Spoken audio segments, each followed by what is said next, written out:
Oke, halo apa kabar? Jadi kenalin aku Handsome Galama Suara. Jadi di sini aku bakal bawain episode perdana dari kita. Nah, sebelumnya aku mau kenalin dari Insop ini ya. Jadi Insop itu merupakan podcast di mana kita akan membahas tentang teknik instrumentasi beserta di dalamnya dan Invest merupakan kepanjangan dari Instrumentation Festival yang dimana acara ini itu merupakan big event dari Departemen Teknik Instrumentasi yang dilakukan rutin tiap tahunnya. Nah, maka dari itu kita akan membahas semuanya yang ada di sini. Dan pada episode kali ini, kita akan membahas tentang testimoni dari sang juara Invest tahun lalu ya. Mulai dari proses, terus pengalaman yang didapat, dan juga benefit untuk mengikuti Invest itu seperti apa. Nah, pada episode kali ini aku kedatangan narasumber yang sangat luar biasa nih. Oke, bisa aku sapa terlebih dahulu ya dari Zulkif. Halo Zulkif. Halo Mas. Oke, lagi di mana nih sekarang? Lagi di perpustakaannya ITS Mas. Tempatnya kan enak ini untuk podcast, tenang. Gitu ya. Oke, mantap. Oke, kamu bisa nggak kenalin diri kamu pada di podcast kali ini supaya orang-orang yang dengerin itu biar lebih tahu dan kenal tentang diri kamu. Kayak kamu dari mana, terus kamu dari sekolah mana, terus kamu tempat tinggalnya di mana? Oke, sebelumnya perkenalin aku Zulkif Prakasora, biasa dipanggil Zulkif. Aku aslinya itu dari Kabupaten Bojonegoro. Untuk alamat rumahku sendiri itu di Perumnas Mojoranu, Kecamatan Dander. Nah, dulunya itu aku alumni SMK Negeri 2 Bojonegoro, jurusan Teknik Mekatronika, program 4 tahun. Oke, mantep. Jadi waktu kamu SMK itu berarti 4 tahun ya? Iya, 4 tahunnya dialokasiin untuk magang ya waktu itu ya? Iya, di tahun keempatnya itu magang, tapi berhubung ada pandemi di tahun 2020, itu magangnya itu sistemnya itu dimagangkan di sekolah masing-masing. Jadi di sekolah itu nanti diberi tugas akhir sama jurusan untuk menyelesaikannya. Itu nanti kalau selesai itu dianggap magang 1 tahun seperti itu. Oke, mantap nih. Berarti pengalamannya ada luar biasa. Magang 1 tahun juga. Oke, langsung aja ya kita membahas pembahasan yang paling utama pada podcast kali ini. Oke, jadi gimana sih kayak feel-nya waktu itu jadi juara Invest pada tahun lalu? Gimana kamu bisa ceritain gitu? Feel yang aku rasakan di tahun lalu, yang pertama pasti senang. Karena apa? Karena waktu itu pertama kalinya aku sama teman-temanku ikut lomba LKTI tingkat nasional, apalagi itu di di akhir semester lah, istilahnya aku ikut itu di semester 8 di kelas 4. Jadi pas akhir-akhirnya aku ikut LKTI untuk pertama kalinya dan alhamdulillah memperoleh juara 2 waktu itu. Jujur senang banget waktu itu. Iya. Kalau boleh tahu waktu lomba LKTI, kamu waktu itu bawain judul apa sih? Dan bisa ceritain nggak tentang alat yang kamu pernah buat waktu itu? Untuk judul yang aku angkat, waktu itu kan aku mengikuti kategori Karsa Cipta. Itu aku sama teman-teman menggagas ide yang namanya Halodamkar, sebuah sistem safety yang untuk di Smart City lah, istilahnya seperti itu. Untuk sistemnya sendiri itu kurang lebih diawali kan itu sistemnya ada sensor LM35. Itu nanti LM35 kan untuk mengukur temperatur suhu panas. Ketika sensor itu mendeteksi panas yang telah ditetapkan, sensor itu akan mengirim sinyal kepada hardware Halodamkar. Di dalam hardware tersebut nantinya sinyal itu akan diproses melalui microcontroller Arduino Uno R3 yang terintegrasi dengan modul node MCU 8266. Nah, setelah diproses, microcontroller akan memberi indikator bahaya, yaitu berupa LED yang menyala berwarna merah, kemudian ada buzzer, serta ada LED yang LCD, LCD-nya itu nanti ada tulisannya ada kebakaran. Selain itu, untuk mengatasi kebakaran, hardware tersebut akan mengirim sinyal kepada aplikasi yang dimiliki oleh pihak damkar, yang nantinya aplikasi tersebut akan menunjukkan lokasi terjadinya kebakaran. Jadi nanti pihak damkar tidak usah pusing-pusing lagi mencari rute tercepat ketika ada terjadinya kebakaran. Dan diharapkan nanti sistem tersebut dapat meminimalisir ataupun mengurangi tingkat kebakaran yang berada di lingkungan padat penduduk ataupun yang lainnya. Kurang lebih seperti itu sih, Mas. Oke, mantep banget ya waktu itu ya. Nah, kalau boleh tahu waktu itu kamu sama timmu itu berapa orang tuh totalnya? Waktu itu aku ada 3 orang. Ada 3 orang, Bin. Aku temanku sekelas semua itu ada 3 orang. Yang satu itu sekarang ada di jurusan DDO dan satunya di UTM, mencar sendiri-sendiri lah, seperti itu. Mantep banget tuh emang. Kalau boleh tahu itu ide Halo Damkar itu real bener-bener orisinal dari kamu atau apakah ada kayak bantuan judul dari guru kamu waktu itu? Kalau ide bener real dari kita bertiga, aku sama teman-temanku itu. Tapi tetap ada support dari pihak luar yang membeli referensi terhadap ide tersebut. Dikarenakan waktu itu kan aku punya ide macam-macam, Mas. Ada yang buat tandun di bawah tanah lah, ada yang buat itulah. Terus diberi masukan, akhirnya ketemu suatu inovasi yaitu Halo Damkar waktu itulah. Iya, dan sekarang udah dapet juara juga gitu ya. Rasanya sampai sekarang ya rasanya sampai sekarang itu masih membekas gitu aura-aura dari sang juara seperti itu ya. Waduh. Iya sih, alhamdulillah gitu.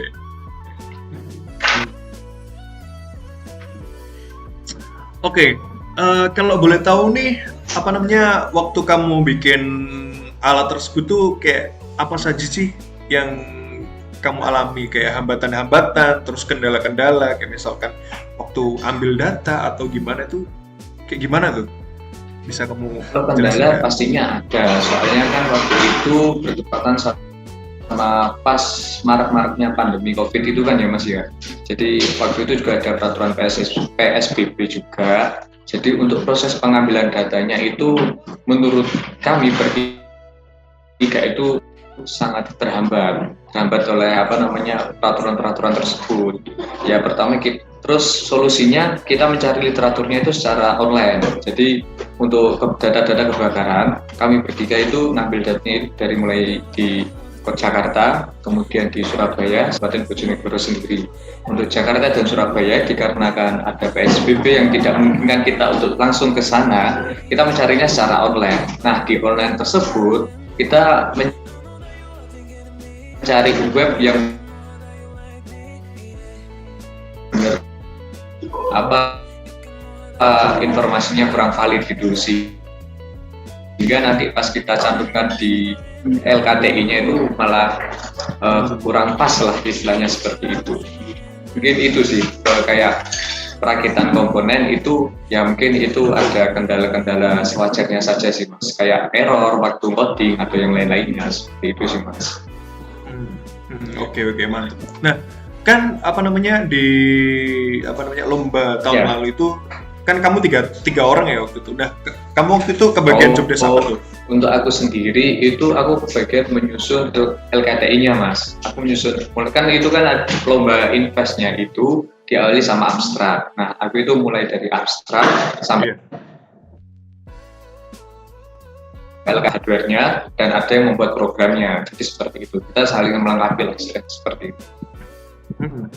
Oke, berarti kamu kebagian yang di papernya itu ya? Ya, di papernya itu. Oke, mantap.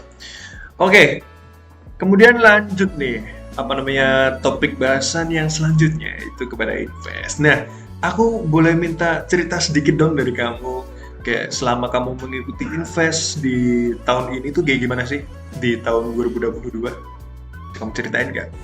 Oh iya, untuk aku mengikuti invest itu ya di tahun itu ya yang pertama itu pastinya itu nekat Mas. Pertama aku modal nekat untuk mengikuti lomba ini, dan yang pasti ada motivasi kuatnya itu karena ya aku nggak pernah Mas. Aku lihat hasil juaranya itu Mas, hadiah juaranya itu Mas, itu kan ada sejumlah uang sama ada free pass itu. Nah kebetulan waktu itu aku juga punya niatan untuk lanjut kuliah di ITS juga di jurusan instrumen atas saran dari apa namanya kakak kelasku sama dari guru-guruku di bengkel. Nah, akhirnya mumpung ada jalan di invest ini. Kalau menang, syukur-syukur dapat free pass. Nah, makanya waktu itu aku berusaha sama teman-teman gimana caranya kita buka jalan lah untuk bisa masuk ke ITS ini di jurusan instrumentasi ini. Ya meskipun alhamdulillah dapat juara 2 dan belum dapat.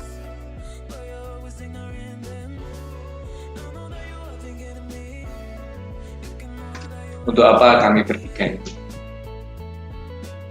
Mantap ya waktu itu apa namanya emang Ya, udah modal kalau nekat gitu ya, modal nekat terus kemudian jadi juara gitu. Emang kalau misalkan kita tuh nekat dan kita punya nyali yang tinggi, itu emang bisa bawa kita untuk menjadi jalan yang menuju kesuksesan seperti itu. Bener Mas, bener. Kadang nekat itu perlu Mas. Daripada kita punya rencana nggak direalisasikan, akhirnya lewat, semalah sia-sia gitu. Yang penting ada usahanya gitu. Nah itu tuh dengerin nih buat apa namanya orang-orang yang dengerin podcast ini ya. Ini dapat kata-kata mutiara nih dari Zulkif nih. Oh ya, by the way, gimana sih waktu itu perasaan kamu setelah mengikuti invest gitu? Boleh kamu ceritain nggak? Saat aku waktu ikut invest itu jujur Mas, santangnya itu nggak karu-karuan Mas, istilahnya kalau kan aku dari desa saja, istilahnya itu nggak karu-karuan gitu. Nah apa namanya, untuk pertama kalinya aku bisa merasakan nangis atas suatu prestasi dalam hidupku. Waktu dengar rumahnya itu sore kan di Inshow itu, aku ingat banget acaranya itu setelah duhur, aku lihat buat Zoom, wah juara 2 Halo Damkar. Itu aku bener-bener nangis sampai sujud syukur. Aku sama teman-teman itu langsung aku telepon grup itu. Ya Allah menang Mas. Nggak karu-karuan itu. Apalagi setelah itu kan ada pengumuman SNMPTN juga. Nggak lama lah. Aku setelah itu juga keterima lah di instrumentasi. Senangnya itu double Mas. Yang sama Allah Subhanahu wa Ta'ala udah diberi rezeki yang nggak terkira lah menurut waktu itu. Iya, emang luar biasa ya. Kalau misalkan apa namanya pernah jadi juara, terus buat yang pertama kali itu emang rasanya beda banget gitu. Apa kayak usaha-usaha kita, effort yang kita keluarkan itu emang luar biasa terbayar dengan apa namanya juara itu tadi ya kayak gitu. Iya, bener sih Mas. Bener banget waktu itu. Oh ya, by the way, ini kan alatmu kan udah pernah kamu bikin ya dulu ya. Nah itu rencana kamu untuk kedepannya tuh seperti apa tuh? Untuk harapan, sebenarnya nggak harapanku aja Mas, harapan aku bertiga sama teman-temanku untuk alat itu nggak cuma sekedar alat untuk lomba saja Mas. Jadi aku harap alat itu bisa lah untuk direalisasikan. Jadi alat itu kan kalau dari kegunaannya sendiri itu sangat membantu untuk masyarakat. Memang waktu itu moto kami bertiga itu membuat alat yang bisa membantu masyarakat. Kan kayak kebakaran di lingkungan padat penduduk itu sering memakan korban, entah itu korban jiwa ataupun hanya korban harta benda. Tapi kan meskipun harta benda itu bukan nilai yang kecil. Nah, gimana kami bertiga ini pengenlah menciptakan solusi dari permasalahan tersebut. Ya harapannya alat ini bisa kami realisasikan ke depannya, mulai dari hardware-nya, terus kemudian pemrogramannya sampai ke aplikasinya, dan mendapat apa namanya hak ciptanya juga untuk dipublishkan, direalisasikan, dan bermanfaat lah bagi manusia yang lainnya. Kurang lebih seperti itu sih.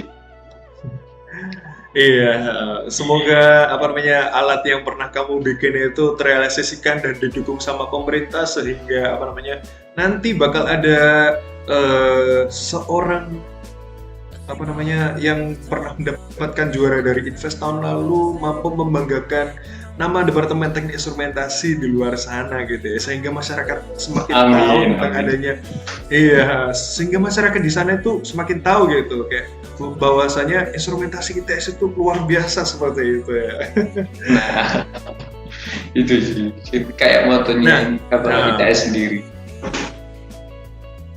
Bener banget tuh. Nah, untuk kedepannya di tahun 2022 ini, kamu ada rencana lain nggak buat ikutan lomba-lomba LKTI di luar sana ataupun ikut PKM, PIMNAS kayak gitu?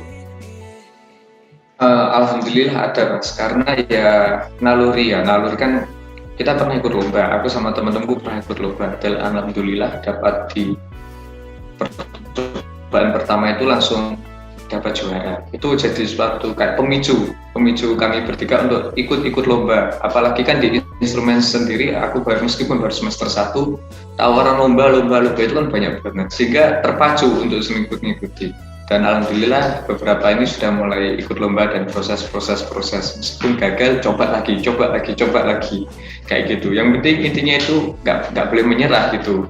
Kalah itu suatu hal yang wajar dalam suatu perlombaan. Karena kalau nggak ada yang kalah, yang menang pun itu nggak akan berasa apapun gitu. Dan kalah menurutku itu suatu luka yang harus kita cintai dan harus kita hargai untuk motivasi kita ke depannya lagi. Lebih seperti itu sih Mas. Mantep banget nih emang kata-kata mutiaranya yang keluar untuk kedua kalinya tuh ya. By the way kalau kalau misalkan tamu mau ikut lomba ajak-ajak aja ya. Aku juga sering ikutan lomba LKT kayak gitu-gitu tuh. Aduh, siap. Mohon bimbingannya ya Mas, Waduh, aku sendiri juga masih agak belajar gitu ya. Belajar bareng. Oke. Iya, bener banget. Kita belajar bareng untuk mencapai tujuan yang sukses seperti itu ya. Nah, karena kamu telah menjadi bagian dari mahasiswa, hitungannya kamu udah menjadi bagian dari mahasiswa berprestasi di Invest gitu. Rencana kamu untuk kedepannya itu apa sih kayak gitu? Baik dari Invest, terus dari Departemen Teknik Instrumentasi itu apa sih kayak gitu? Kalau boleh tahu? Untuk rencanaku ke depan ya, untuk aku pribadi sendiri, karena dari proses yang aku alami sudah pertama aku ikut Invest. Tujuannya kan untuk menang dan terus bisa masuk ke Departemen Instrumentasi. SNMPTN pun langsung dan pertama instrumentasi. Dan alhamdulillah aku keterima dan dapat juara. Nah, untuk kedepannya mau gimana pun aku harus berkontribusi penuh dan menjaga nama baik jurusan. Kalau bisa pun mengharumkan nama jurusan, meskipun perlu waktu yang lama. Aku menyadari itu sih Mas, karena jujur aku masih perlu banyak belajar lah, masih belajar di departemen ini. Meskipun aku dari SMK, tapi aku masuk ke jurusan yang berbeda dari SMK aku, pasti banyak hal baru. Meskipun masih istilahnya kalau bayi itu masih merangkak, terus terantanan istilahnya kalau bahasa Jawa, terus baru bisa berjalan berlari, pasti perlu proses, dan proses itu aku dedikasikan untuk membanggakan instrumentasi lah. Dan kalau bisa nggak hanya instrumentasi aja, di masyarakat sekitar, guna menjadi manusia yang bermanfaat lah untuk manusia lain, karena kan sebaik-baiknya manusia adalah mereka yang bermanfaat bagi orang lain. Iya, bener banget ya. Kita kan menjadi mahasiswa itu kan tujuannya outputannya kalau misalkan kita udah lulus itu kan kita diharapkan mampu berkontribusi di masyarakat seperti itu ya. Nah, maka dari itu gunain skill apa yang kita punya. Kalau misalkan kita ada ide-ide tentang untuk memecahkan suatu permasalahan di lingkungan sekitar, why not gitu ya. Kenapa kita nggak merealisasikannya daripada kita punya rencana-rencana terus seperti yang kamu udah bilang tadi ya, daripada kita punya rencana terus tetapi nggak direalisasiin, kayak percuma, kayak nol gitu kan hasilnya. Seperti itu. Oke, kita telah sampai di penghujung podcast nih. Gimana, menarik gak nih? Oke teman-teman. Iya, oke teman-teman, jangan lupa untuk memfollow sosial media dari Invest ITS, yaitu IG dari Invest ITS yaitu invest.its, kemudian TikTok invest.its dan lain sebagainya seperti itu. Ya, terima kasih sudah mendengarkan podcast ini. Selamat menikmati akhir pekan dan sampai jumpa di podcast-podcast selanjutnya. Bye bye.